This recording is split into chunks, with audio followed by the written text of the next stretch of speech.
पुण्यात दीनानाथ मंगेशकर रुग्णालयातील महिलेच्या मृत्यू प्रकरणी चौकशीसाठी 2 वेगवेगळ्या समित्या. चौकशी अहवालानंतर दोषींवरती कडक कारवाई करणार. आरोग्यमंत्री प्रकाश आंबेडकर यांची माहिती.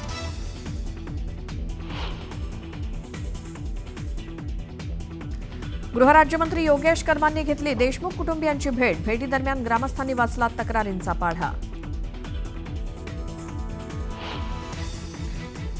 इंद्रायणी नदी पुन्हा एकदा फेसाळली. आळंदीमध्ये नदीवरील बंधाऱ्याजवळ केमिकल मिश्रित पाण्यामुळे नदीतील प्रदूषणात वाढ. शेतकरी महिला मजुरांना घेऊन जाणारा ट्रॅक्टर विहिरीत कोसळला. नांदेडच्या आलेगाव शिवारातली घटना. 8 मजुरांचा मृत्यू झाल्याची भीती.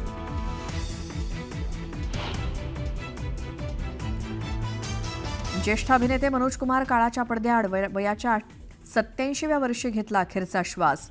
मनोरंजन विश्वावर शोककळा.